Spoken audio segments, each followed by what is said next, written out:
There was a woman I began working with who felt completely emptied in her romantic life. She was the peacekeeper, the one who smoothed things over, the one who made herself smaller so the room could stay calm. Over time, that consistent shrinking came at a pretty bad cost. Her body was depleted. She couldn't see things clearly anymore. And her ability to look at herself or the situation objectively was completely gone. When she reached out for support from her loved ones, the response was almost always unanimous. Leave. He's a narcissist. This is toxic. It's all his fault. If you stay, you're betraying yourself. Even AI told her she should go. And when she admitted quietly, almost apologetically, that part of her didn't want to leave yet, the shame came crashing in. She felt judged, misunderstood, and all alone. No one could just sit with her inside the complexity of what she was feeling. Then she came across me, and I didn't give her a message because I don't have the message. I don't have the answer. I don't know what it's like to be inside her living experience. So instead, I asked her a question. What do you want? Do you want to leave? Do you want to stay and work things out? How can I best support the decision you don't feel supported making? What would help you slow down enough to hear yourself again? At first, the idea of leaving her, it just devastated her. And that devastation made her feel even more isolated, like she was failing some invisible part or some test of self-worth. So instead of pushing her toward conclusion, we did something a little bit radical. We sat. Week after week, we explored her thoughts and feelings without urgency, without pressure, without judgment. We always checked for safety. There was no physical danger. She was safe in her body. Because she was physically safe, we allowed the exploration to continue. She began to hear the messages of her loved ones a little bit more clearly without letting them override her own voice. She explored her emotions without needing to defend or explain herself. She let herself speak freely, messily, and honestly. I reflected back what I saw, especially in the moments when she stopped censoring herself.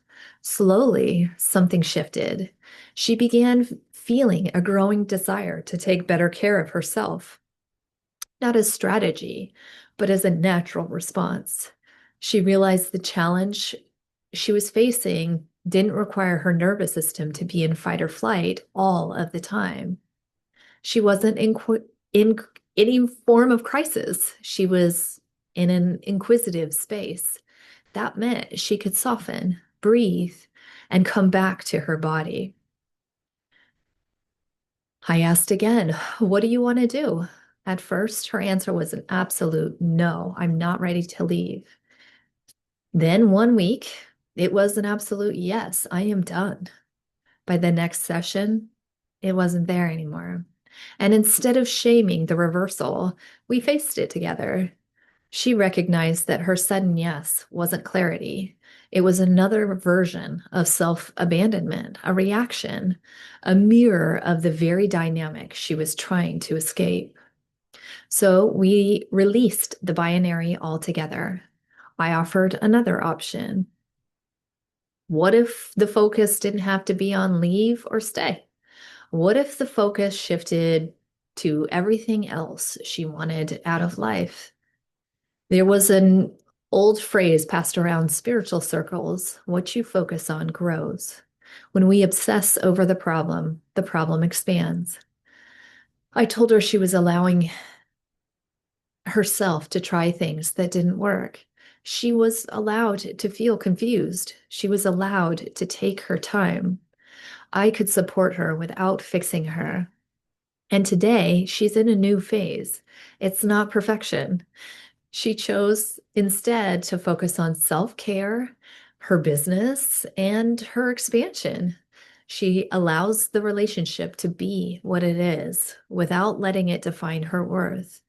She listens to her inner intelligence when she engages with him, and she gives him the dignity of facing his own feelings rather than managing them for him.